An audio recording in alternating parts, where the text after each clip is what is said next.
Y vamos a leer la epístola a los Filipenses, capítulo 2, versículo 5. Ahí Pablo explica cómo venció Jesús para poder sentarse en el trono de su Padre y cómo nosotros debemos vencer para sentarnos en el trono de Jesús. Mira lo que dice. Haya pues en vosotros este sentir que hubo también en Cristo Jesús. Este sentir que hubo en Cristo Jesús. ¿Y cuál fue el sentimiento que hubo en Cristo Jesús? Siendo en forma de Dios, no estimó el ser igual a Dios como cosa a la que aferrarse, sino que se despojó de sí mismo, tomando forma de siervo, hecho semejante al hombre, y estando en la condición de hombre, se humilló y a sí mismo, haciéndose obediente hasta la muerte y muerte de cruz. Ahora, ¿por qué Jesús hizo esto? Porque siendo Dios, no se agarró al hecho de ser Dios, sino que se humilló, se hizo siervo, bajó a la tierra, fue obediente. Por este hecho, mira lo que dice el versículo 9, por lo cual Dios también lo exaltó hasta lo sumo y le dio un nombre que es sobre todo nombre, para que en el nombre de Jesús se doble toda rodilla. Las rodillas solo se dobla delante de quien está en el trono. Para que en el nombre de Jesús se doble toda rodilla de los que están en los cielos. Esos son los seres que nunca han caído en el pecado. De los que están en la tierra, esos son los seres humanos que viven en esta tierra. Y los que están debajo de la tierra, esas son las fuerzas del enemigo que viven en las cavernas del universo. O sea, toda lengua finalmente confesará que Jesucristo es el Señor para gloria del Padre.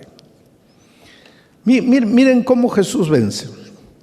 Jesús es Dios, pero no se agarra, no se aferra al hecho de ser Dios, sino que viene a la tierra como un ser humano y se humilla y se vuelve siervo y se vuelve obediente. Aprende a depender de su Padre. Pasa noches y noches en oración dependiendo de su Padre, porque en Él no hay fuerza. La fuerza viene de Dios. Y mira que Él es Dios, Mira que Jesucristo es Dios. Pero cuando viene a la tierra no considera que tiene fuerza de Dios, que es Dios. Se hace hombre, se humilla, obedece. Ahora, por ese hecho, Dios lo levanta y le da un nombre que es por sobre todo nombre. Y lo sienta en su trono, y delante de Él se dobla toda rodilla.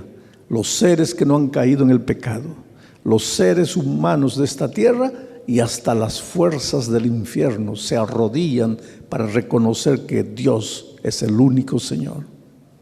Y ahora Jesús dice, si tú vences, te vas a sentar en mi trono. Así como yo vencí y me senté en el trono de mi Padre. Ese así como yo vencí es lo que tenemos que entender si queremos ser victoriosos y sentarnos un día en el trono de Jesucristo. ¿Cómo venció Jesús? No por sus propias fuerzas, aunque era Dios, no usó sus fuerzas. Usó la fuerza de su Padre, aprendió a depender de su Padre. El espíritu de profecía dice que cuando la luz del sol se ocultaba, Jesús ya muchas veces estaba de rodillas en la montaña. Y cuando el sol del nuevo día salía, a veces Jesús continuaba de rodillas en la montaña. Por eso nadie vivió como Jesús vivió, porque nadie oró como Jesús oró. Ahora yo te pregunto, ¿cuándo fue la última vez que cuando el sol se ocultó, tú ya estabas arrodillado? Y cuando el sol de nuevo día salió, continuabas arrodillado. Yo no me acuerdo cuándo fue la última vez que yo lo hice. Entonces ahora yo entiendo por qué a veces yo no soy capaz de hacer las grandes obras que Jesucristo hizo. ¿Por qué? Porque no he aprendido a depender del Padre así como Jesucristo dependía. Cuando Jesús vino a esta tierra, no dejó de ser Dios. Coloquen bien eso en su cabeza. Jesucristo, cuando vino a esta tierra, no dejó de ser Dios, seguía siendo Dios, pero tomó la forma humana, completamente humana, y fue un hombre 100% hombre, y al mismo tiempo fue Dios 100% Dios. Solo que cuando vino a esta tierra hizo un trato con su Padre, que en esta tierra no usaría sus poderes divinos para nada sin el consentimiento de su Padre. No que no tuviera, tenía, pero hizo un trato con su Padre. Señor, yo no haré nada sin que tú me digas. Por eso, cuando el diablo fue a tentar al Señor Jesucristo en el desierto, ¿te acuerdas qué le dijo? Si eres hijo de Dios, si tienes poder, pruébame que tienes poder. ¿No eres Dios? Di que estas piedras se hagan pan. Porque el diablo lo que quería era que Jesús usase su poder de Dios. Porque el enemigo sabía que él había hecho un trato con su Padre, que en esta tierra no usaría su poder de Dios. Entonces, la grande lección que Jesucristo vino a enseñarnos es a depender del Padre, a someterse al Padre, a humillarse delante del Padre, a orar, a esperar el poder que viene de su Padre, a obedecer al Padre. Esa es la gran lección. ¿El cristiano tiene que obedecer? Sí, pero tiene que obedecer como el Señor Jesús obedeció. ¿Y cómo el Señor Jesús obedeció? Recibiendo el poder que viene de Dios a través de la oración. ¿Qué cosa es depender del Padre? ¿Qué cosa es humillarse delante del Padre? ¿Qué cosa es someterse al Padre? Es, en resumen, 3 cosas. Buscar a Dios en oración todos los días. Abrir la palabra de Dios para estudiarla todos los días. Y después salir y buscar a una persona y traerla para Cristo. Cuando tú haces esas 3 cosas, te estás humillando delante de Dios. Te estás sometiendo al Padre. Porque mira, de mañana antes de salir a tu trabajo, cuando tú te arrodillas para orar, para estudiar la Biblia, no con palabras, pero con tu actitud, ¿sabes lo que le estás diciendo a Dios? Mira, Señor, ¿sabes por qué estoy arrodillado, orando, estudiando tu palabra? ¿Sabes por qué? Porque yo no tengo fuerzas. Porque yo dependo de ti. Por eso estoy aquí. No me atrevo a salir sin buscar tu poder. Por eso estoy aquí. Pero cuando un día tú te levantas y sales corriendo al trabajo sin pasar tiempo con Dios, no con palabras, pero con tu actitud, ¿sabes lo que le estás diciendo? Señor, ¿sabes por qué no oro hoy día? ¿Sabes por qué no estudio la Biblia hoy? Porque yo solito puedo obedecer, yo solito puedo cumplir, yo solito puedo vencer. No se lo dices con palabras, pero con tu actitud de salir sin orar, le estás diciendo eso a Dios. Ahora, tú sabes que hay mucho cristiano que quiere obedecer, que quiere cumplir, que quiere guardar, que quiere vencer, que quiere sentarse en el trono de Jesús un día, porque esa es la promesa al vencedor. Pero quiere hacerlo solo, sin buscar a Dios, sin orar, sin depender de Dios, sin humillarse. Pero Jesucristo viene y promete y dice así: al que venciere, le haré sentar en mi trono, pero al que venciere como yo he vencido, no al que venciere con sus propias fuerzas, sino al que venciere con la fuerza de Dios, a ese le haré sentar en mi trono, así como yo he vencido y me he sentado en el trono de mi Padre. Ahora mira, ¿a quién le escribe Dios eso?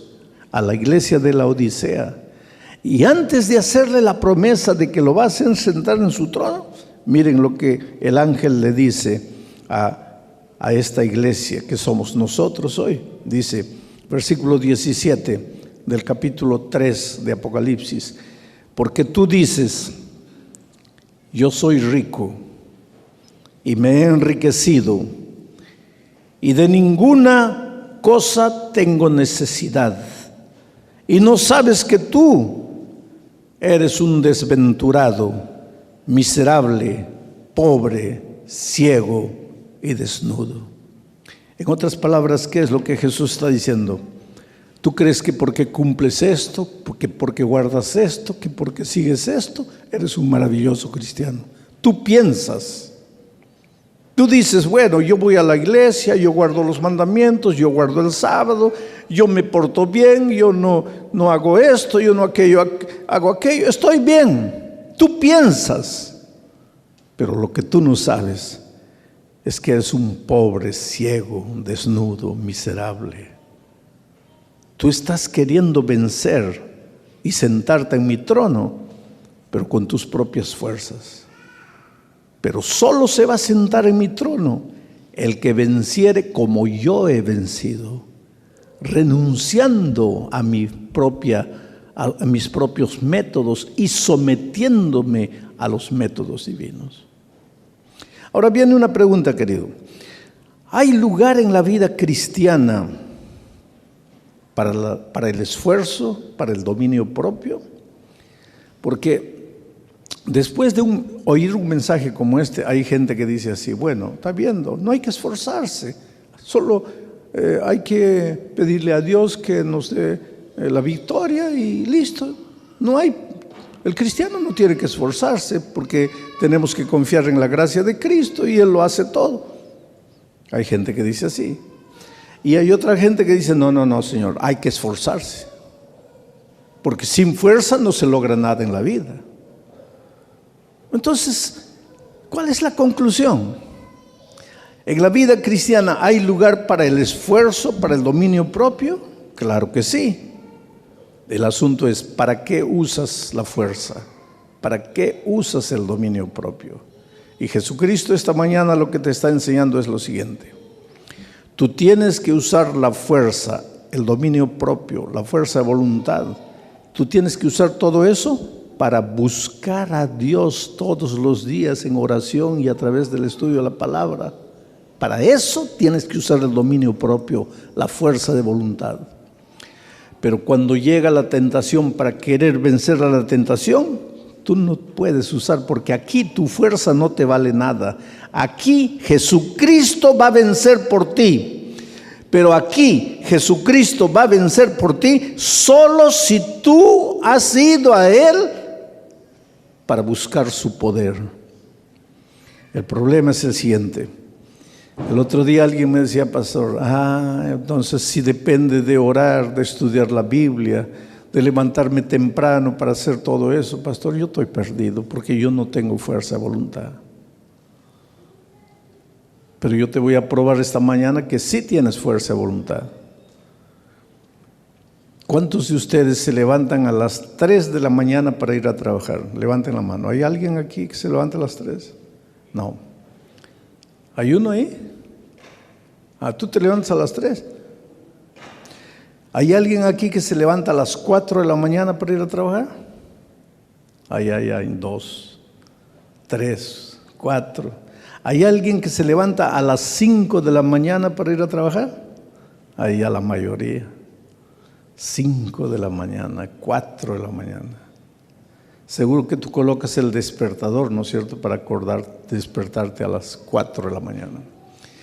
En una mañana de invierno, no ahora de verano, sino de invierno, ¿no? Ese invierno crudo de enero. Estás ahí debajo de tu colcha, calientito. 4 de la mañana y el despertador toca. Y miras, 4 de la mañana. ¿Y qué haces? Levantas la mano al cielo y qué alegría, me voy a levantar. ¿Es así? No. Porque lo que más quieres es dormir. Y si todavía miras por la ventana y ves la nieve blanca cayendo, ¿qué quieres? Dormir. Pero tienes que levantarte, ¿sí o no?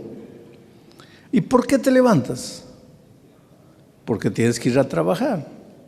¿Y por qué tienes que ir a trabajar? Porque tienes que ganar dinero. ¿Y por qué tienes que ganar dinero? Porque tienes que comer. ¿Y por qué tienes que comer? Porque tienes que vivir. ¿Y comiendo vas a vivir cuántos años? 80. Tal vez llegues a 90. Dudo que llegues a 100. Y para vivir 100 años tienes que levantarte a las 4 de la mañana. Y sin embargo te levantas. Quiere decir que tienes fuerza de voluntad. No me digas que no tienes fuerza de voluntad, porque si no tuvieras fuerza de voluntad, no te levantarías a las 4 de la mañana. ¿Qué es lo que te estoy queriendo decir? Todos los seres humanos tenemos fuerza de voluntad. Todos. El asunto es, ¿para qué usas tu fuerza de voluntad? ¿Usas tu fuerza de voluntad para buscar a Dios? Ahí está el asunto. No, tú usas tu fuerza de voluntad para buscar dinero para poder comer. Porque ahí sí te levantas. ¿Y por qué no te levantas 5 minutos antes para orar? Porque tú crees que eso no es importante. Pero es ahí que tienes que orientar tu fuerza de voluntad, a buscar a Dios. ¿Y por qué? Porque esta naturaleza pecaminosa nuestra no le gusta buscar a Dios. A nuestra naturaleza lo que le gusta es salir corriendo a trabajar. Pero buscar a Dios no. Y sin embargo, si tú no buscas a Dios, no vas a recibir el poder de Dios. Y si tú no recibes el poder de Dios, por más que te esfuerces para vencer en la vida, no vas a vencer. Mucho menos en la vida espiritual. Y cuando Cristo venga, no vas a ser un vencedor. Y si no eres un vencedor, no te vas a sentar en el trono de Jesús. ¿Quieres sentarte en el trono de Jesús? Entonces tienes que obedecer como Él obedeció. ¿Y cómo Él obedeció? Buscando a su Padre, buscando a su Padre, buscando a su Padre. Y tú tienes que aprender a buscar a Dios, a buscar a Dios, a buscar a Dios. Tú no tienes idea de cómo tu vida va a cambiar cuando aprendas a buscar a Dios todos los días. Yo no digo, mira, si tú estás lleno de problemas, estás lleno de deudas, estás lleno estás desempleado y tú empiezas a buscar a Dios, yo no digo que mañana ya vas a tener empleo, tus deudas van a estar pagadas, todo maravilloso en tu vida, no.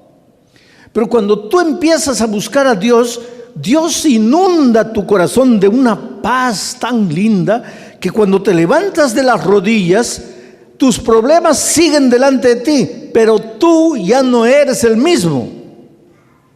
Ahora tú ya no te intimidas delante de los problemas. Ahora tú en el nombre de Jesucristo estás dispuesto a enfrentar los problemas y los vas a derrotar, porque ya no estás solo. Ahora Cristo vive en ti. Por eso la promesa de Jesucristo es: al que venciere, yo le haré sentar en el trono de mi Padre. Tú tienes que aprender a sentarte en el trono de Dios, en el trono de tu Padre, en el trono de Jesucristo, ahora. Porque, querido, ¿quién se sienta en trono? Reyes, príncipes. ¿Sabes lo que de Dios te está queriendo decir? Que tú eres un príncipe. Tú no eres cualquiera, tú eres un príncipe. Tú ya has visto un príncipe ganando $10 por hora. ¿Qué príncipe es ese? Tú ya has visto un príncipe sin documento. ¿Qué príncipe es ese? ¿Has visto un príncipe andando en un carro viejo de $2,000? ¿Qué príncipe es ese? Yo te estoy haciendo pensar un poco. Tal vez tú todavía no has tomado conciencia de que eres un príncipe. El otro día yo vi en el Brasil, en un camión, en la parte trasera, escrita así: yo no soy el dueño del mundo, pero soy el hijo del dueño. Yo quiero que coloques eso en tu cabeza. Tú no eres el dueño del mundo.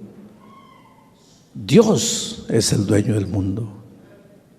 Pero ¿qué es lo que Jesús te está diciendo esta mañana? Hijo, yo te voy a hacer sentar en mi trono, porque tú eres mi príncipe. Entonces ya en esta tierra aprende a vivir como príncipe, reclama tu herencia de príncipe, levanta la cabeza, vive como príncipe, no vivas avergonzado escarbando la tierra. Ay, yo no merezco, ay, soy un pecador, ay. Claro que eres un pecador, todos pecamos, estamos destituidos de la gloria de Dios, pero tú has entrado al tanque del bautismo y tus pecados ya desaparecieron. Ya no tienes por qué andar en la vida cargando el peso de la culpa. Ay, merezco sufrir porque en mi juventud hice esto. Está bien, en tu juventud hiciste eso, pero cuando sales del agua del bautismo ya estás transformado.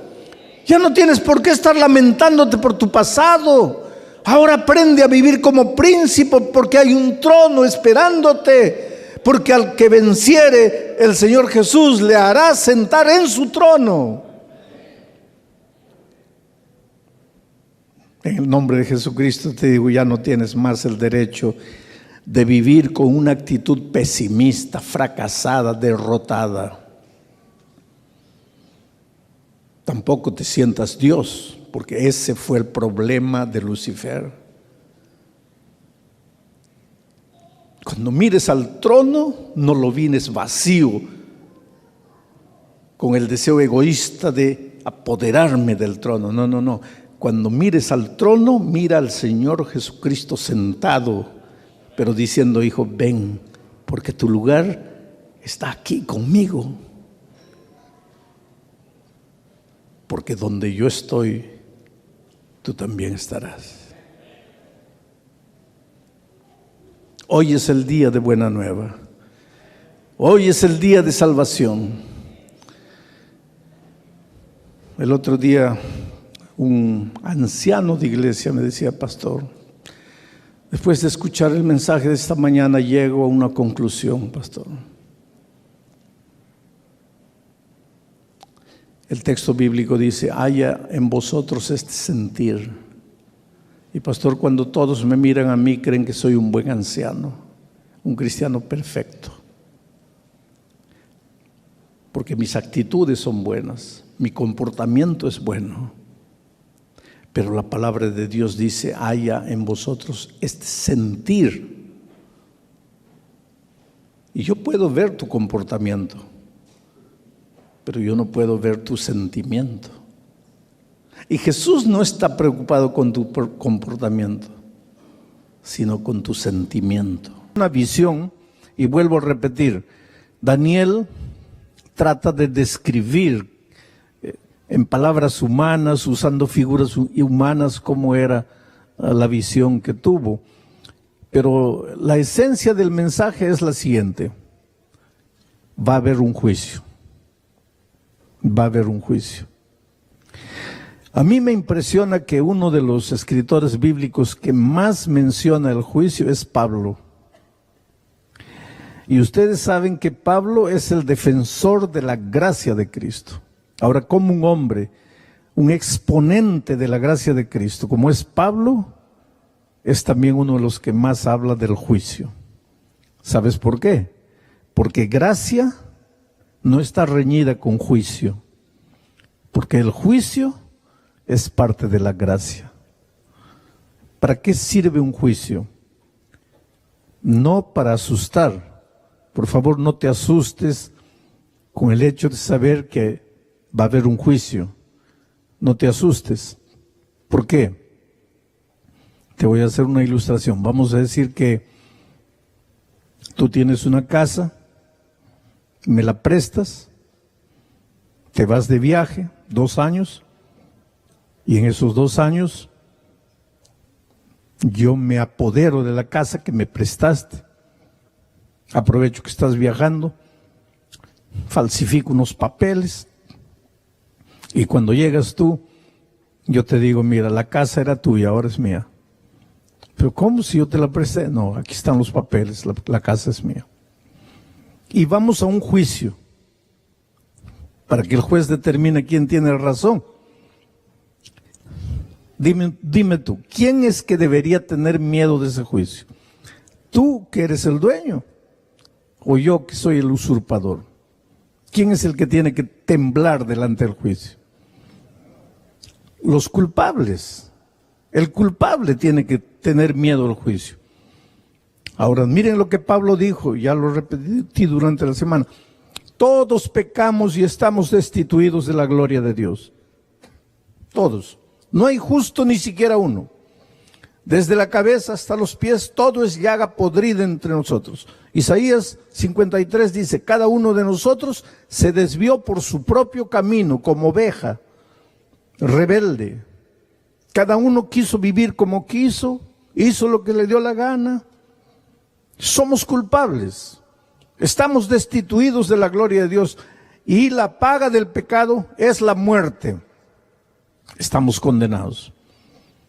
Pero ahora viene Jesucristo y dice así, sí, es verdad, Él pecó y merece morir, pero yo no pequé, yo fui a la tierra como ser humano y no pequé, y yo merezco vivir, pero voy a morir, para que con mi muerte Él pueda pagar su deuda, de tal manera que Él se salve, yo voy a morir por Él.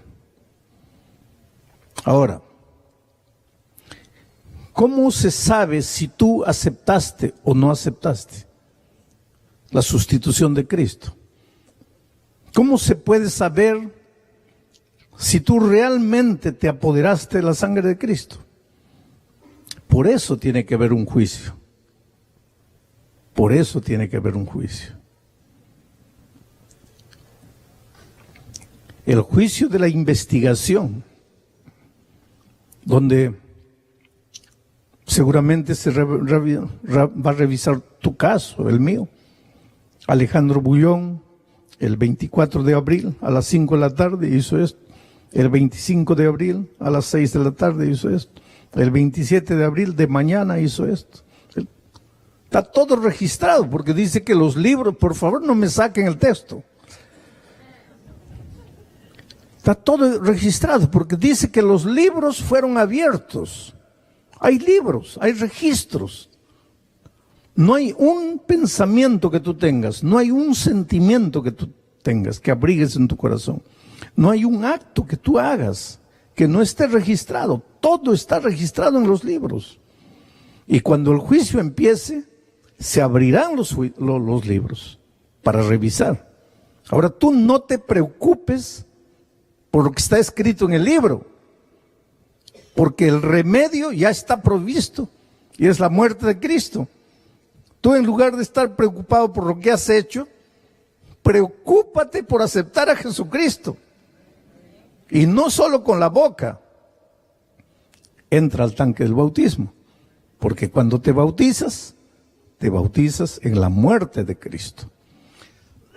Muy bien, ahora viene la segunda pregunta. ¿Y cuándo es que va a empezar ese juicio? Porque hay mucha gente que piensa que el juicio final es cuando Jesús vuelva a la tierra. Pero recuérdate una cosa, que cuando Jesús vuelva a la tierra, Él viene ya trayendo el galardón. Y si viene trayendo el galardón, es porque ya se sabe quién va a recibir el galardón. Y si ya se sabe quién va a recibir el galardón, es porque ya se realizó el juicio. ¿Te das cuenta? Entonces el juicio para determinar quién se salva y quién se pierde no puede ser cuando Jesús venga. Cuando Jesús venga se va a realizar la ejecución del juicio. Es cuando el juez va a dar la sentencia.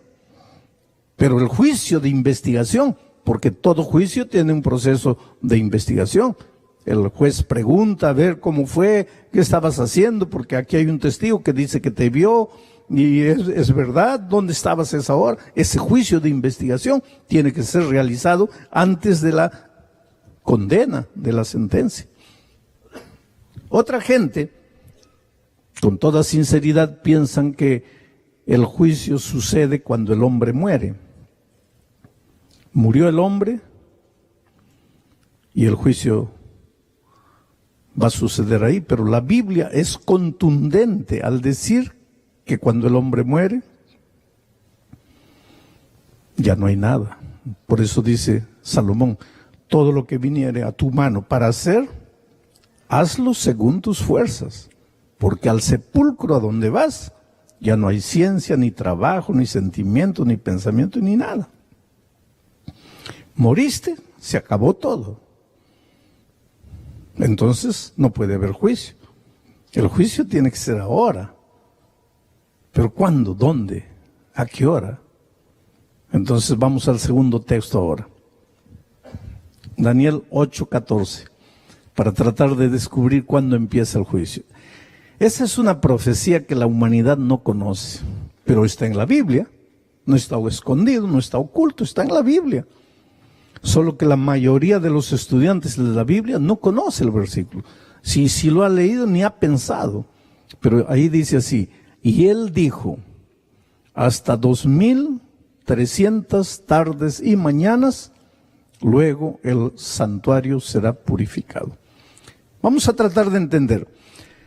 Hasta 2300 tardes y mañanas. Una tarde y una mañana es un día.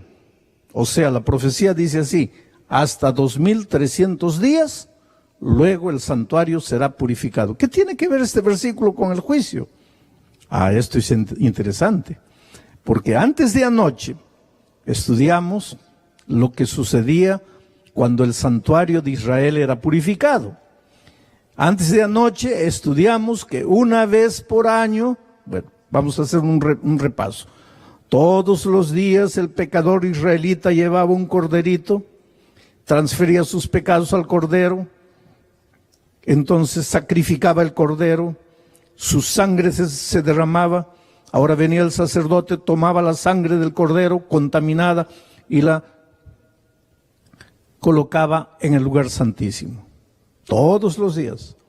Pero una vez por año, el santuario tenía que ser purificado. Y ahí el sacerdote entraba al lugar santísimo y recogía simbólicamente todos los pecados y los colocaba encima del macho cabrío vivo que representaba a Satanás para que fuera enviado al desierto a morir. No que el macho cabrío representando a Satanás moría por el hombre, no, él moría por él mismo, porque finalmente el enemigo es el causante de todos los pecados y él va a pagar por todo lo que hizo desde que se reveló en el cielo. Y todo lo que te hizo hacer a ti, te hizo sufrir, te hizo pecar, te destruyó, pues Él la va a pagar finalmente, Él va a cargar con todo lo que hizo, las consecuencias de lo que hizo. Bueno, así el santuario era purificado. Pero cuando Daniel escribió esto, él dice así, hasta 2300 días y el santuario será purificado.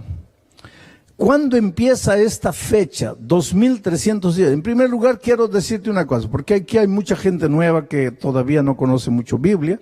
Yo no voy a explicar en detalle esta profecía, pero voy a dar líneas generales para que ustedes entiendan. Para que ustedes entiendan eso, hay que entender qué cosa es en profecía un día.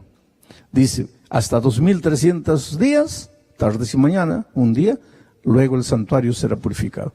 ¿Qué significa un día en profecía? Vamos al siguiente texto, Ezequiel. Miren lo que dice. Cumplidos estos, te acostarás sobre tu lado derecho segunda vez y llevarás la maldad de la casa de Judá 40 días. Día por año te lo he dado. O sea, en profecía, cuando tú estudias profecía, cada vez que encuentras la palabra día en profecía, significa 1000 años literales. 1000 años literales. Y la profecía de Daniel 8:14 decía así: cuentas 2300 años literales y cuando termine esa fecha va a empezar la purificación del santuario. Muy bien. Pero ¿cuándo termina esa profecía? Para saber cuándo termina esa profecía, hay que saber cuándo empieza la profecía. Y ahora vamos a Daniel para el otro versículo, para ver cuándo empieza esa profecía. Daniel había recibido la profecía de los 2300 años, pero estaba desconcertado, estaba preocupado. ¿Cómo es? ¿Cómo será? ¿Dónde será? Es una historia larga, yo la estoy acortando, pero viene el ángel y le explica, y le dice así: sabe pues Daniel, y entiende, que desde la salida de la orden para restaurar y edificar a Jerusalén hasta el Mesías príncipe, habrá 7 semanas y 72 semanas. Se volverá a edificar la plaza y el muro en tiempos angustiosos. Vuelvo a repetir, yo no estoy dando los detalles de la profecía, pero este versículo dice que esa profecía comenzaba cuando salía el decreto para restaurar y edificar Jerusalén. ¿Y cuándo salió históricamente ese decreto para reedificar Jerusalén? El año 457 antes de Cristo. Entonces, si tú agarras el año 457, que fue el año en que salió ese decreto, y empiezas a contar 1, 2, 3, 4, 5, 6, 1000, 2000, 2100, 2200, 2300, ¿sabes cuándo termina? El año 1844. Hace poco tiempo, relativamente poco tiempo. 1844. Entonces la profecía lo que quería decir es lo siguiente: en 1844 el santuario será purificado. ¿Pero qué santuario si ya no hay santuario? En 1844 ya no había santuario, Israel ya había terminado, ya no existía Israel, ya no existía el santuario que ellos llevaban para todo lado. Entonces, ¿qué santuario sería purificado? Hemos visto esta semana que la epístola a los hebreos habla de un santuario allá en el cielo. Quiere decir que en el año 1844, exactamente el 22 de octubre de 1844, el santuario celestial empezaría a ser purificado. Pero en Israel, la purificación del santuario era el día del juicio. Por lo tanto, el 22 de octubre de 1844, allá en el cielo, empezó la purificación del santuario celestial, empezó el día del juicio. Los libros fueron abiertos, el juez se sentó y comenzó el juicio. Hoy estamos viviendo en los días del juicio. No sabemos cuándo ni a qué hora, pero cada uno de nosotros puede ser juzgado. Estamos viviendo en los días del juicio. Ahora tú puedes salir esta noche así medio asustado. Ay, Dios mío, y si yo ya fui juzgado, ¿y cómo será? Estoy perdido, estoy salvo. No. El Evangelio es buena nueva, buena noticia. El Evangelio no es condenación. El Evangelio no es para que salgas asustado. La maravilla es la siguiente. Mira lo que Jesucristo dice en 1 Juan 2:1. ¿Dónde está? Hijitos míos, estas cosas os escribo para que no pequéis. Y si alguno hubiere pecado, no se preocupe, porque tenemos un abogado para con el Padre, y ese abogado es Jesucristo el justo. ¿Y qué más es ese Jesucristo el justo? Él es la propiciación por nuestros pecados. Y no solamente por los nuestros, sino también por las de todo el mundo. ¿Hay juicio? Sí. ¿Ese juicio es para investigar la vida de cada ser humano? Sí. ¿En ese juicio muchos serán condenados a la muerte? Sí. ¿Eso debe generar miedo en tu corazón? No. ¿Por qué? Porque tú tienes el mejor abogado del mundo, Cristo Jesús. El mejor abogado del mundo, Cristo Jesús. ¿Y por qué el mejor abogado? Porque se hizo hombre y vino a esta tierra como hombre para poder entender tus dramas, tus luchas, tus conflictos, tus angustias. Porque Dios, por el hecho de ser Dios, Él podría decir, yo ya te entiendo. Jesucristo podría decir, yo como Dios ya te entiendo. Pero tú en algún momento, llevado por tu flaqueza humana, podrías pensar así, sí Señor, está bien, eres Dios, ¿me entiendes? Pero en realidad, ¿cómo me vas a entender si yo soy hombre y tú eres Dios? Entonces, para que tú nunca tengas ese argumento, ¿qué hizo Jesús? Se hizo hombre y vino a la tierra y fue tentado en todo. El otro día alguien me decía, usted no sabe lo que es ser un hijo que no conoció a su padre. Usted no sabe lo que es de niño andar en el barrio y que todos se burlen porque no conocí a mi padre. Tal vez yo no entienda, porque conocí a mi padre y a mi madre. Pero Jesucristo con toda seguridad sí te entiende. ¿Y sabes por qué? Yo no sé, hay cosas que nosotros leemos y leemos como si fuera una cosa normal. Pero ¿qué pensarías tú si mañana llega tu hija de 16 años y te dice, papá, estoy embarazada, pero por favor no te asustes, porque es del Espíritu Santo? ¿Qué dirías tú hoy? Y mira que en la historia ya hubo una niña de 16 años que quedó embarazada, la Virgen María. Y así mismo tú te ríes. Ahora imagínate cuando María le dijo eso al papá y en su tiempo, antes de ella, nadie había quedado embarazada del Espíritu Santo. Imagínate lo que sucedió. Entonces cuando Jesús era pequeñito y corría de aquí para allá, las vecinas chismosas, que tienen la lengua bien larga, hablaban entre ellas, mira el hijito del Espíritu Santo, ¿cómo anda ahí? Entonces no me digas que Jesús no te comprende, querido. Jesús te comprende todo. Eres inmigrante, no tienes documentos, pues Jesús te comprende. No se fue a Egipto huyendo de Herodes, no vivió en una cueva ahí sin documentos, no tienes casa, pues Jesucristo dijo, las zorras tienen cueva, los pajaritos nido, pero el Hijo del Hombre no tiene dónde recostar la cabeza. ¿Cómo vas a decir que Dios no te entiende? ¿Tienes hambre? Jesús pasó hambre. ¿Ya te escupieron? Creo que nunca. A Él le escupieron. ¿Ya te azotaron? Creo que nunca. A Él lo azotaron. ¿Ya te dejaron semidesnudo? ¿Te clavaron una corona de espinos? No. A Él sí. ¿Cómo puedes decir que no te entiende? Entonces, cuando los vientos de la tentación llegan a tu vida Y tú no sabes qué hacer. El otro día yo encontré a una señora que me dice, pastor, para mí no hay perdón, yo he cometido el pecado contra el Espíritu Santo.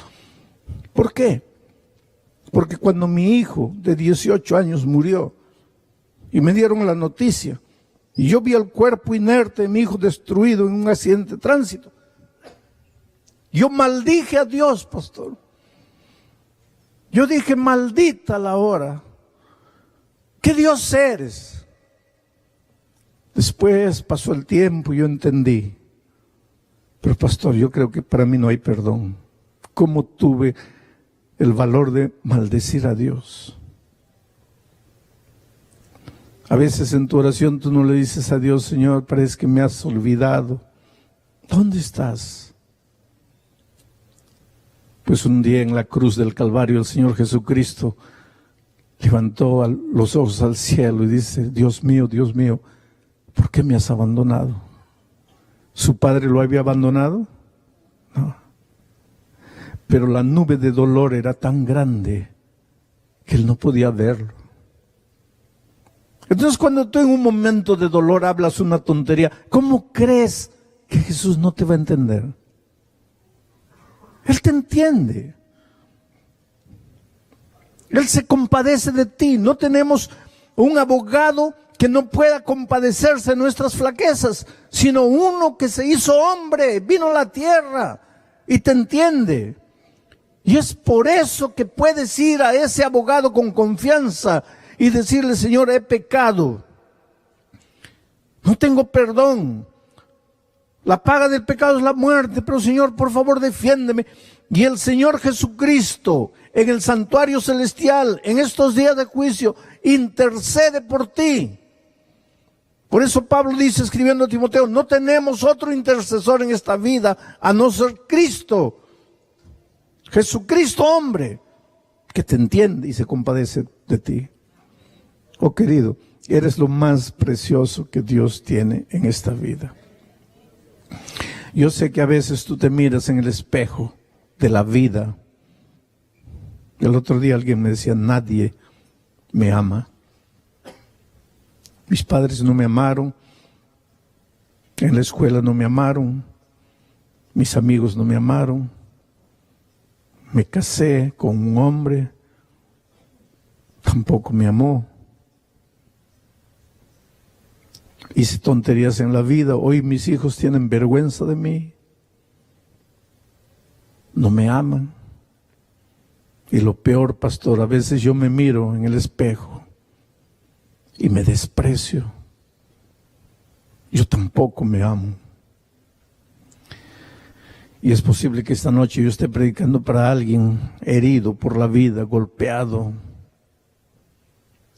Pero querido, tienes un abogado maravilloso, un salvador, un consolador que viene y te limpia las heridas. Qué maravilloso es Jesús, que cuando entra no viene y te cura por fuera, te cura por dentro, porque las heridas más peligrosas no son las heridas de afuera, son las heridas de adentro. Yo una vez estaba en Ecuador, tenía 2 sermones para predicar un sábado de mañana y de repente me resbalé en la tina y caí y me desmayé. Y el agua comenzó a subir, me llegó a las narices y gracias a Dios porque me desperté. Me sentí mal, me agarré la cabeza, no hay sangre, tranquilo. Me vestí, no me sentía bien, pero me vestí. Bajé para encontrarme con el pastor que ya me iba a llevar a la iglesia. Cuando estoy saliendo del elevador me desmayo de nuevo. El pastor me recoge. ¿Qué le pasa? No, me caí, pero no tengo nada, gracias a Dios estoy bien. ¿Vamos al hospital? No, vamos a predicar, la iglesia está esperando. Fuimos para la iglesia. Estoy saliendo del carro, me vuelvo a desmayar. Y ahí ya me llevaron al hospital. Y el médico me dice, pastor, si usted se demoraba 10 minutos más, nadie lo salvaba. Pero no tengo nada. Y ahí el médico me dijo, no tiene nada por fuera. Generalmente no se preocupe por las heridas que se ven, me dijo él. Preocúpese por las heridas que no se ven, porque usted tenía una hemorragia interna que iba creciendo, creciendo, creciendo. 10 minutos más nadie lo salva. Y he aprendido eso en la vida, ¿sabes? A veces yo vengo a reuniones como estas y te veo sentado ahí, aparentemente estás bien, pero estás herido por dentro, estás sangrando por dentro, porque hay cosas que nadie sabe. Te sientes mal, no puedes dormir en las noches, tienes miedo del futuro. Estaré predicando esta noche para alguien que hoy cumple años y nadie se acordó de decirle felicitaciones, porque toda tu familia está lejos. Estaré predicando a alguien que recibió la noticia que su madre, su padre, un hermano en su país está grave y quisieras ir, no tienes dinero. Estaré predicando para alguien que esta semana perdió el empleo. Estaré predicando para alguien que está con sospechas de cáncer. Y vienes aquí y todos te ven la cara. No hay nada, no estás sangrando, pero por dentro estás muriendo. Y lo peor, a veces estás muriendo de culpa. La culpa es como un martillo que te golpea, te golpea, te golpea.